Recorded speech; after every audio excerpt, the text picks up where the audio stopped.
There we are. How you doing, Sophie? Okay? Yeah, very good. Thanks. How are you doing? I'm very well. Right. So for those that are listening in for the first time, we'll go through some introductions. So I'm Paul. I work for Evolution Recruitment Solutions. I run the gaming division here. And that basically means that we handle the recruitment sides of freelancers within the gaming industry across the whole of Europe pretty much now. And we also run a gaming podcast of our own because we want to be close to the gaming community. So if we know about what's going on, if we know about what the challenges are, then that's how we can do our business side of the freelance stuff to a better level. So, Sophie, do you want to tell the listeners a little bit about yourself, who you are, where you work, what you do, and a bit about your podcast as well? Sure. Hi, everyone. Super excited to be here for a fancy online live workshop. I'm currently the general manager at Savage Game Studio, brand new studio owned by PlayStation. And before, I've worked mostly the past 14 years, I think, mobile games, free to play. So I've worked at companies such as Gameloft, Wooga, Rovio, and mostly in product management, team management, and then now more on the company management level. And something that I've been really passionate about and why also I'm here today was that as I was really focused on trying to make better games, I realized, well, all the focus in the work is also building a better culture for the team and eventually a company culture. And that's what led me as well to create the platform of conscious leadership, Rise and Play, and with the podcast and a lot of insights from many other leaders of industry, and also doing workshop like we are doing today to equip all the I would say growing leaders, future leaders, or current leaders that are facing those challenges. Why specifically is this the topic that you've chosen to do a workshop on? Well, first of all, I have got into it more personally because I found I think I had the realization also during the pandemic. I was building my first studio, and I couldn't see how the team was dealing with their own personal challenges at home, and we didn't really know each other. And I had also my own interpersonal challenges, like personal life. And I realized like I need to have better tools, and I was reading a lot about it. And then I ended up on finding nonviolent communication. I think I discovered it through other books. And what the tool provided was really a clear and structured framework on how to communicate with others in a nonviolent way. But what it means mostly is what I found, especially in workplace, we're full of passion when we make games. Emotions are there, and put it the layer on top of being at home and feeling a bit anxious sometimes. And we don't always manage to express what we really meant to say. And then we end up caught in a very emotional talk that escalates. It's like, how did we get there? And I've seen that many times in my career. I've been also entangled in those. And I thought it would be really helpful to help and support others to provide that framework, and not only for leads, actually anyone who wants to improve their communication, being understood, expressing what they need with their team, colleagues, or even in a relationship, friends. It helps everywhere. You've also said that you run your own gaming podcast. Do you want Mhm. to go into a bit of detail about your audience there, the types of topics that you cover, types of people that you get involved, and so on? Yeah, sure. So, like I said, as I started the platform Rise and Play, it started actually with an online masterclass. So you also find it on the website of riseandplay.io.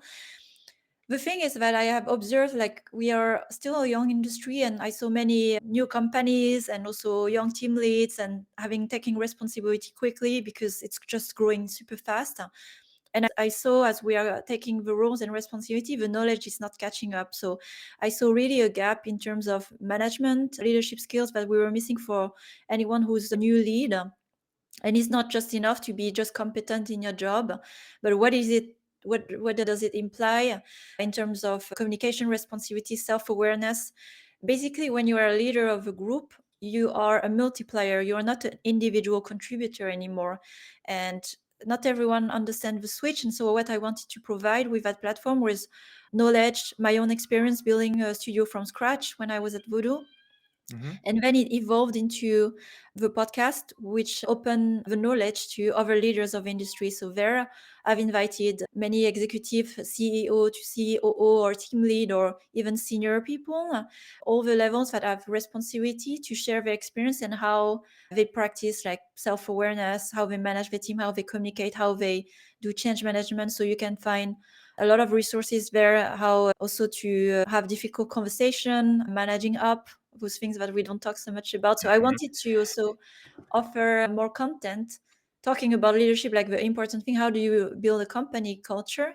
Because I saw as well a bit of an imbalance in all the talks of tactical talks around how do we make this game a hit game, make money, or a marketing strategy, and all of those are necessary, but there were not so much content, at least on specifically leadership. And the audience there are basically anyone who is interested in leading one day or already leading. And so it's a platform to learn a lot from each other. How do we make our salary transparent in the organization, for example? What are the implications? How do we design a workplace that is inclusive for parents when they return to work? How do we make it easier for them? So those kind of conversations, like very progressive, that are happening also on those channels. So also this topic that we're going to discuss today, is that something that you've covered in one of your podcasts before? So I have not covered it in the podcast, so that's a great opportunity today. I have done it as an internal workshop, actually, a leadership workshop to train the whole company about the principle of nonviolent communication. So it was mostly internal knowledge. So I'm happy to share it outside, like, to a broader audience today. Brilliant. Well, I say that we should kick off with the workshop then.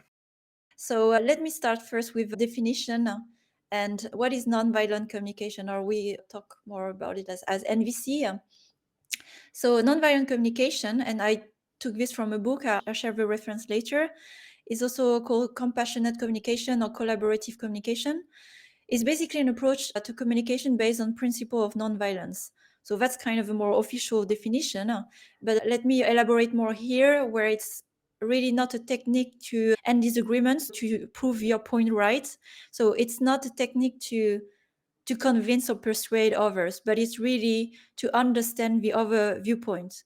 So the goal here is not to have your point across or reason someone, but it's to find the language to understand each other and listen to each other. So the focus here is really understanding the other. And that's a very important principle in nonviolent communication, and where it's effective, because on both sides you are coming from a place where you want to understand more each other and are open to listen to each other. And I'll give example later. It's harder to make it work when on the other side you have someone who's trying to show you right, or you are doing this and using this method. It's going to end in an emotional way as well. So that's really important as a premise when you are approaching using the framework. What is the intention of the talk? And what are the key outcomes today for you as I'm sharing more about nonviolent communication framework? First is some tools to express more with kindness in general, because what is triggering people usually, and why talks get in an emotional state, is what people think they heard from you, understood from you. So there was a confusion, and then what you say may appear unkind. So when most of the time people come with best intention of what they want to say, but don't express always in the way they can. So here it's helping you to express your thoughts fully with kindness, and being able to express yourself, how you feel. And it's also not an uncommon word in the workplace, but I explain about that, without this being seen as a blame or critique. And the other outcome, it's not just also here giving and giving your feedback, giving how you feel, but receiving as well, learning how to receive when someone else is expressing to you how they feel, what they need. And are you also kind, and are you receiving with empathy what you hear? So like I said, it has to be on both sides to work fully, because if one side is trying and the other is not empathetic, then it's a little harder. Yeah, I think that second point that you made there in terms of receiving it, a lot of the times, depending on the mood that you're in, that can impact greatly how you take feedback from somebody, because they may say it in a perfectly reasonable way, but if you woke up on the wrong side of the bed, as they say, everything that you're hearing come at you might just be all negative. Do you know what I mean? So learning how to handle receiving feedback is definitely an important tool to have. Yeah. And like I said as well, like the way you receive is important because you can also sometimes discard some. Imagine someone is trying also to approach you with an NVC way, and despite their effort, it's like you brushing off their needs. So it's important to be aware when a person also is using that framework. And I also share later more practical tools. The best is like announcing it when you get into the talk. I'm going to use the NVC framework to express what I said because I there's something that is heavy for me to express, so I'll use the framework so the two parties are aware. So it's a very simple framework, simple to understand, much harder to apply, but I'll go through it today. So first step is observation. Second step is feelings, feeling the feelings, expressing. Third is understanding the needs and expressing those. And then last is how do you frame the request or what you want to ask. So I'll go through all the steps of the framework and what that means. So examples first on observation. So the first step of the framework is you have to observe what has happened. So usually there's something you want to say and something that offended you or something that upset you. So before even getting started, collect the facts. What have happened? So what is an observation? It's not what you think. It's really important to separate it from a judgment, but it's what you can see, hear, or touch. A fact is not an interpretation of subjective opinion of an event. And that's what we have, and we confuse most of the time. What we see or what we think or interpret, we take this as facts. And this is where also it goes in a really, I would say, heavy conversation. Yeah. And a good trick I use usually for you to ask yourself, what is an observation? Imagine you're on a cinema set and you're watching a scene, and if you are through a camera lens, what you see, you are able to describe that's a fact. If, for example, you see a character, oh, that person feels upset because they're throwing their face, whatever, this is already a judgment.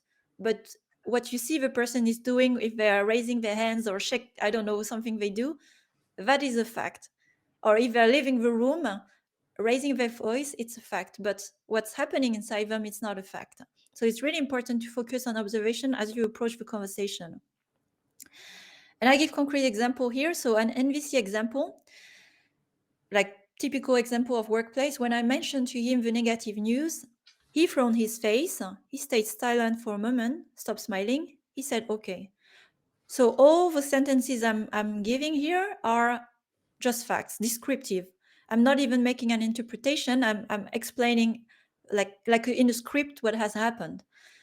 What is not an observation, in the same situation, when I mentioned to him the negative news, he looked dissatisfied. He stopped talking because he was upset. So it's already an interpretation from my end of what I think has happened. Yes. He said things were okay. Well, I know it's not true. And then what happens? Even another layer, it's my own judgment. He's a liar and not trustworthy. And that happens all the time as we're having conversation and as we observe the situation. So remind yourself as well, is this a feeling? Is this a judgment you're having, or is this a fact? As you are collecting like what has happened, trying to analyze. And the second step is feelings. So feelings, what are they? And it's a really hard one because not everyone is connected to their feelings, understand what are feelings. Usually feelings, you can feel them through body, emotions, and sensations. So it's again, it requires some skills, training to understand what is the body sensation. But I give example, for example, when you have anger, usually you have a bit of like, it feels sore around the shoulder, neck, and it's like you feel a bit stuck. Tension Like, builds up. yeah. So you can recognize when you're angry. When there's fear, it's more in the stomach, in the guts. It's like there's something that I'm anxious, And sadness is in the chest and the pain. So being able to locate your feelings, the body sensation, and identifying the emotion. So this is another piece of work that I'm not getting into today, but that's a very important part because then you are able to express what's happening. But that's a fundamental step to be able to communicate with the other. And what is happening most of the time in a workplace, especially, is that we are confusing feelings and thoughts. So we have a lot of thoughts coming, and it's like I feel something, or I feel, and it's not feelings. And I'll give example here. When we say I feel that you have disappointed me, or you have done something in my back, or I feel that it was unfair. It is not a feeling, it's a thought. So a good trick here, every time you have a that after feel, you know that it's not a feeling, because a feeling is I feel da da da something. It's an adjective, and I'm giving you a list of many negative feelings here. And we are not so emotionally literate when it comes to emotions and express ourselves, but there are many adjectives and words to express an emotion, and those are examples of emotions. And usually we say I feel good, I feel bad. That's a very binary kind of a level of expression. But as we develop our vocabulary, there are many ways of expressing the palette of emotion. So again, I'm not going into that today, but it's just to be aware that when you don't have a word to express the emotion, maybe you can spend more time thinking or feeling it to identify what's happening. And so what happens when we confuse feeling and thoughts? Well, an NVC example here, I remove the that and I say, I felt anxious of not knowing what was going on his mind. That's the feeling. And I'm feeling, so something not knowing what was going on in his mind is what is affecting me, and I feel anxious as a consequence. What is not a good example, I felt, which actually I thought, that he was angry at me. That's kind of a, I'm doing a shortcut here, but basically that person, what they've done is making me feel angry. That's their fault, so it's already in the blaming mode, and we are already interpreting a lot of things. So it's really important to separate once again your feeling and what has caused it, but it's your feeling, it's yours. No one has made you feel this way. It's inside you. It's you are feeling the feeling. So it's important to own as well the feeling. And then needs, coming to the needs. By the way, this is used a lot in psychotherapy and relationship therapy. So in case you can relate to that more, the needs. But this is all basically to allow us to be able to communicate with our colleagues and friends and family better, so that we can actually not just tell them how we feel in a more literate way, but also why. So you're combining the feeling and the thought and not getting them confused, essentially, on that point. Exactly, yes. And so for the needs is the other component after the feelings, and they are universal human needs. So what's the principle behind here? We all as humans have needs. Like no one has no needs. It's not true. If you think you don't have needs, you do have needs, and you have a right to have needs. You have the right to have them, and you have the right to serve them, and you have the right to express them. So that's the foundation of like human rights and respect. And so when a negative feeling is happening, is triggered during a conflict, it is you can use that as a moral emotional compass to understand that one of your needs were not met. So it's usually what's happening if you feel angry, sad, or frustrated, anxious, something that you needed didn't happen. And so there's something that needs to be brought to light. And like I said, everyone, and this is where as well, it's important in a company to create the environment where everyone as an individual feels like they are accepted as a human with their rights. And you are not just here to work and leave your feelings at the door because we don't care about your feelings. It's not very welcoming, and it's not very realistic. So here, for people who are at our organizational level leaders, are you creating the place where people feel that they need to be respected, because they are? Yeah, I was going to say that goes beyond leadership, though. That's everybody across the Yes. entire organization. So Yes. So needs, there's two layers of that. So first it's understanding the feeling. So with the previous example, I feel anxious of not knowing what was going on in his mind. The need, and this is taking some reflection work. So again, this takes practice, journaling, time, go for a walk. Some people go for a run, whatever works. When you have because what's happening with a feeling, your nervous system is activated. So you're thinking very narrow. So suddenly everything that looks positive looks negative. All the opportunities become like constraints. So when you are overwhelmed, it's important to take a step back. Don't do anything. You're not thinking in your most intelligent mind. So take down, like lower the nervous system, and then you can actually understand the need. And like in that example, what is the need? And it's example also for myself. So that's why I wrote it with the I. The need is I needed security and reassurance that this person will not do to harm me. That's more what's the need behind the feeling. Like, why am I anxious? I'm afraid, and I need some sign that it's okay actually, that that person will not do any harm for me. It's an example, but it's really important in the process that you separate the feeling from the need, because for the last part, what are we expressing? So the last part, which is the most important one in the communication, so all the things I shared before are really more the background work.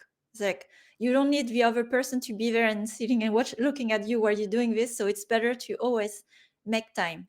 Time is on your side to process, and then you frame your request. So request, it's important as well, they are not demands. So you're not demanding something. I demand you to respect me. I demand reassurance. It's always a wish. You're expressing a wish, a request, and that means also the person has the right to say no to this, and it's also okay. So when that happens, it's really important as well to create kind of this more nurturing environment. You don't get triggered by a no, because then that means like, okay, it's a demand. But understanding as well, maybe the person has their own triggers, has their own needs unmet, and there's a reason why they say no, and what is preventing them from saying no. So you can also use that like as a tool when there's a no in your request. Why is there a no? What is preventing? And maybe it's the chance. Tell me what is preventing you from saying no. I want to understand. And then the other one, it will start to do the NVC framework as well. Yeah. So example here, a counter example of what is not a request. I don't like when you are staying silent. This is not very professional. So let's say you have done the whole process like, okay, I'm super pumped, I'm anxious, I'm angry, and I'm going to communicate to my boss or my colleague. I'm not happy about them, right? And so I start the conversation. I don't like when you're staying silent. This is not very professional. You always do that, which makes me feel nervous. Can you tell me what's going on? What do you think, by the way, is happening when you approach someone like this? It's very combative, isn't it? You're basically giving a direct statement and telling them exactly what it is, and they're not going to approach that response well. So you're already starting the conversation on the wrong foot without Yes. seeking to understand the reason behind why they're staying silent in the first place. Because we all have people in our meetings that don't contribute as much at times. So understanding why they're potentially not contributing, seeking to understand why is always better than just saying you're super quiet. That's not very professional, and it's very direct, and you're just going to cause an argument by saying that. Exactly. And it starts already with I highlighted here deliberately some words that I would highly recommend you remove from your first sentence, because it starts on a negative mindset. So starting with negative sentences, I don't want this, I don't like this, I don't, it's the brain doesn't integrate the no. So it's like it starts really negative with I don't want, so it's already whoa. And there's a judgment. This is not very professional. So I'm making a judgment by saying that, by the person staying silent, this is not very professional. But it's not true, actually, it's my judgment, but I make it as a truth. So this is already setting the person to defend themselves, because it's an insult. It could be taken as an insult. And then there's an extrapolating statement, which is usually when you find yourself using never, you never give me a compliment, or you always forget to do this. This is extrapolating, and this is also lead to an extreme conversation that will start to extrapolate and polarize. You're going right to the extreme straight away. Yeah. So a few tips here. Yeah, don't start the request with a negative statement. Remove all the judgments. So you can practice by writing what you have to say and then filter. So that's what I do usually. It's like, okay, not necessary, remove, and remove always and never. And then you have a very clean sentence. And so what is an NVC example? Starting with a framework, observation. I notice you stay silent about the news I shared. That's the observation. I noticed what has happened. And then the feeling and need, I feel anxious of not knowing what you are thinking and start to imagine the worst, like losing my job. That's all what's happening in my head, right? So that's me. And the request is So I have shared actually the part, like all that part, this is how I communicate. Would you be willing to share further what is going through your mind? Because I just don't know. And that's, I'm trying to, I'm making up already my own narrative, and it makes me anxious. But that I'm not blaming you, it's not your fault, but I'm asking you to give me more insights. And that's a much more inviting request, because then the focus suddenly is not about the other, but it's about you. So I'm the one owning the fact that I'm anxious, and I'm creating my own narrative, and I'm asking for help actually. And then you will have actually the help when you approach the conversation like this, because the person is not trying to defend themselves, because you started with the attack. Yeah. And it doesn't always need to reflect all the way down to like losing your job. It can just be like a disagreement on how to Yes. proceed in like in the roadmap, for example, if that Yeah, yeah. person has just stayed silent on expectations on what they want when you've been like delivering your presentation, and then there's different areas. It doesn't always have to go straight to the whole Yeah. worst case scenario. It can be about smaller things as well, but going through your personal, what you've witnessed, then explaining your feelings around the situation and thoughts and so on, and then making a request after the fact just makes it very clear rather than just being very direct with one of those previous statements as well. Mhm. And the thing about the example of losing the job, it's taken on real life example, because I have found myself receiving it where I was surprised at what was happening in the mind of the other person. So sometimes we don't know, their everyone is in their own mental state, and with anxiety from different angles. You'd never know actually, and then it explains the behavior, or sometimes like why they're a bit triggered easily, what's going on, right? So it's very helpful as well as in a position of leadership to understand that when people are safe enough to share it with the right frame, like vocabulary, it makes it easier, let's put it this way. But I have also used it on my end to talk in extreme, like how far I thought, because I was really missing insights, and like there's an environment of insecurity and lack of transparency where that was the thought that was on my mind, and that was what was creating the anxiety, although I knew it wasn't true. But it was a good insight to tell the person that's how where my mind is, so they have empathy to understand that it's a worrying topic for me. Mm-hmm. Fair. And at last, so this is really the end, like of a core content of a workshop, because I like to hear maybe testimonials or questions, and based also on practices, because I've led many teams, and I can share maybe some insights. What can you do, like taking away from what I shared today? I'm happy to share the presentation as well later for your network and so on. Yep. Use the framework, and this is like the most simple form I have found, because if you want to go complex and so on, but I like simple rules to create easily habits. And so it's an example of framework steps, and you just follow the script, and you just fill out with an empty part, like when I na na na see here na na na, I feel na na na because I need na na na, would you please na na na. And then you just fill in the blanks and practice it, whatever you need to say. And that's my best advice. And it's like training a muscle. And after you've done it 10 times, 100 times, it'd be so much part of you that you won't even think about it. So that's, I would say, the easiest way to get there, to practicing. And if you want to go more into elaborated framework, there are other resources that I put there but it's the same steps, but it's a bit more elaborated, like if you want to be original about your approach.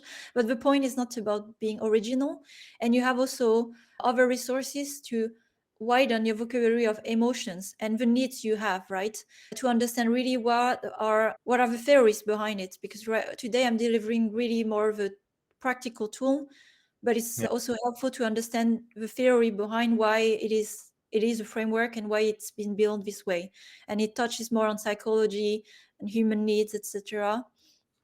So if you really want to understand it fully, then just take the book, which I recommend, and it goes much more in detail of the whole background. And I recommend it highly for leaders, because then you have more of a depth to understand and explain and even train people in your team or who are around you.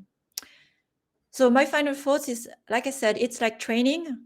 You have to go to the gym every day in practice, and that's the only way to incorporate it. And invite others to do it with you. So I would say the most effective way I've seen in workplace is when I deliver a training, everyone is aware that with the same knowledge and they start to talk about it. I like to use the NVC framework today in our conversation. Or I want to express something, I use the NVC framework and everyone is aware. So you're setting the stage already for others to receive and also to express the same way and keep practicing. So yeah, that's it for today. Thank you.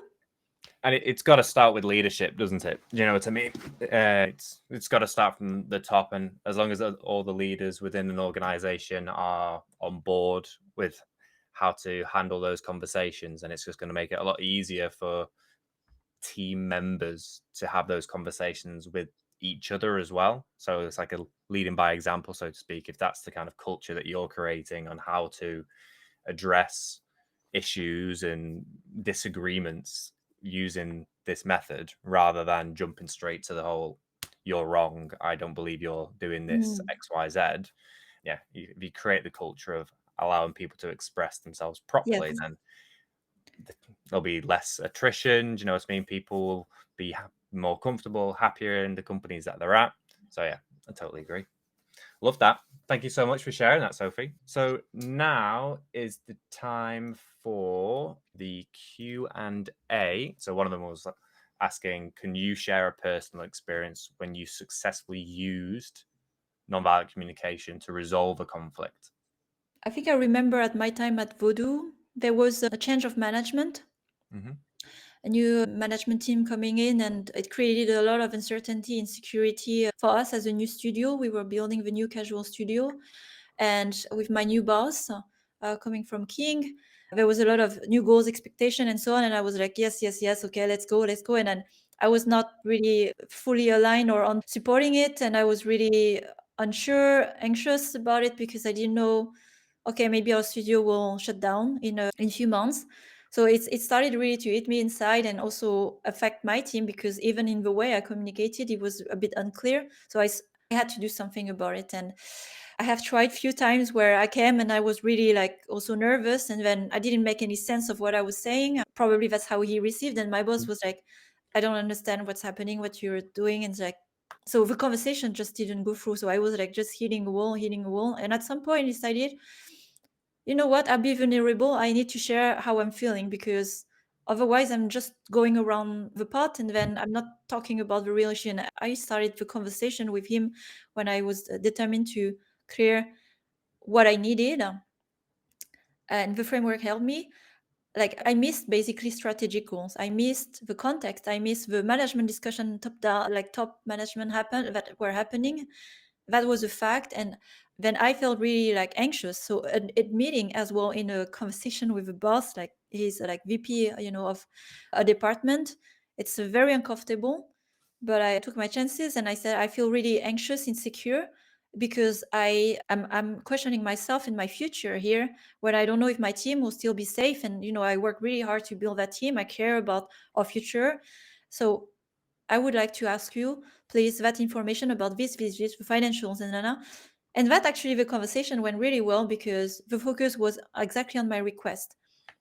And then I had the insight, and then he told me, you're not going to close in 6 months, but if you don't meet the goals a year from now or with those numbers, there will be conversation where your studio might close. And that was actually more reassuring for me to know the time I had, the goals, what was expected of me, than not knowing anything and A starting to hard conversation to hear, spin though, it in my but head. Yes. at least there's some time frame Yeah, yeah. involved, so you're not just guessing and going about your day as if nothing's wrong. Do you know what I mean? So And it helped me have structure because I was entering this conversation with the anxiety. So what was happening then, I could see the frustration of my former manager, and he was like, I don't understand. And so we were like just talking fluff for 30 minutes and not covering any topic. And so he was frustrated, I was. And then I said, at least I need to structure what I'm asking, and it's managing up basically. And that was very helpful as well. So you want to bring something to your boss, it's a very helpful framework, and it has its place to say I feel something. You're not like saying I'm emotional, but you are sharing your feelings so the person can relate to your current situation. Yeah, very cool. And we've also had a question in our Slack channel as well, which is how do you approach these conversations when people aren't, the person on the other side of the conversation is resilient to this method? Because you can be approaching it in a very, non-hostile way, but if they're just not in the mental state to receive that kind of conversation, it can just be combative. In how do you handle those situations where you just know the person you're speaking to just isn't gonna not conform but be on board with having that style of conversation? The preparation or briefing of the conversation is actually very important before you get into the conversation. So even if a person is not on par or would believe in the approach, you can always announce that there's something really important for me to express or share with you because I feel hurt of something that has happened. And unless you have something really, like, I would say, not with good intention, everyone would care and say, oh, I heard another one, I'm going to listen, right? So you can start a conversation. This is something important for me to share, and I would like to use that framework I know of, if it has never been trained in the company. And you share like the simple framework because it helps me give structure. Would you agree to have a conversation and listen to what I have to say while I'm using this framework? So you ask consent before. Yeah. And I would say, with how I share it, I would be really surprised if someone really that is supposed to be a colleague and a good team collaborator saying no to this. And then if they say no, it's another problem if that person should even be in your team, because that means they don't care about you and your feelings, right? And that's I doubt that many people would consciously say, no, I'm not going to listen to you and acknowledge that I hurt or that you are hurt, right? Yeah. So this framework is very good for preparation of one-to-ones, meetings that you're planning on having, not currently in.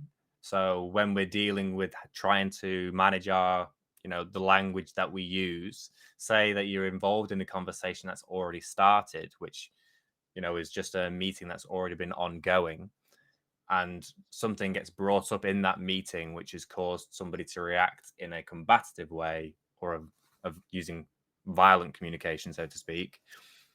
If you don't have the time to prep that conversation to say that we're going to use this framework, or previously say I want to have this kind of conversation, if you're in the middle of a conversation already and it starts going down that path, how do you suggest getting it back on track? So that's also part of the perks of working remote. This is really tough because on site, you see when someone is upset. You see when there's like temperature up in the room. It's like people start to interrupt each other, like raise the voice. So there are very strong signals when you see like emotion start to get and more judgment and not making any sense as well when talking. So when you are on site, you can catch those things. When you are like in a call, it's really hard. But there are a few cues again. Like you have a person starting to repeat themselves, interrupting each other, and like talking really fast. So you can catch those cues. And when you catch yourself in a group or one-on-one, it's like timeout. Like one has to stop, the one being aware, like timeout. I sense. So it's good to say I sense. So I perceive. I have the impression. So not to say we are emotional here. Again, moving away from judgment. I have the impression that the conversation has escalated to some maybe not productive or constructive talk. Could You're we? pausing the conversation and just Yeah, saying, so hold it's on. like take a step back and let's refocus. Or maybe should we use the framework to maybe understand, because I'm not understanding your point, I'm not understanding the issue. What is the blocker for you? I really try to understand, but I don't understand in this form. Should we try the NVC framework to understand what's the issue at stake here, right?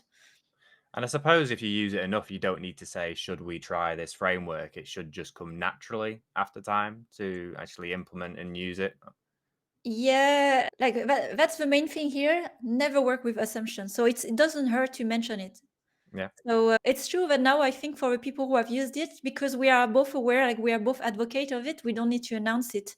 And when we recognize, it's like, oh, okay, this is what's happening. And either we acknowledge, it's like, okay, we are talking in NVC, cool.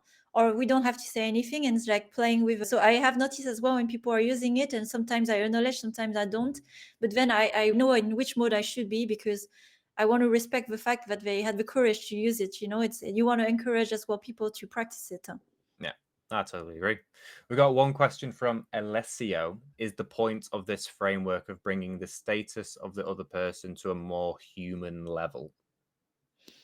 Yes. So we are basically the title, because there's also a power dynamic and so on here. We are on the same level as humans with human needs.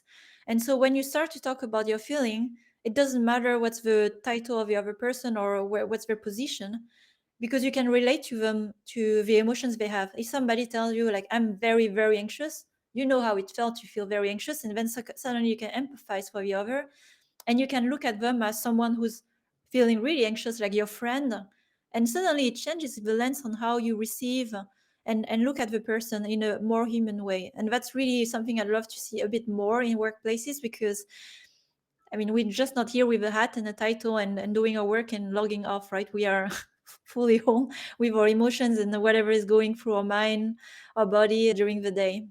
Sophie, is there anything else that you'd like to add? Well, I'd say here the focus again is really to connect with your teammates or even anyone in your personal life. So it's really connecting on a human level, and it helps everything: collaboration, business outcome, whatever result you want to look at. It just improve the quality of your life. So I highly recommend the framework. For me, it has changed a lot my life and my relationship. Yeah, amazing. Well, thanks so much for taking the time to run this workshop today. Much appreciated. Thanks, All right, everyone. thanks so much. Cheers, Sophie. Bye. Bye bye. Take care.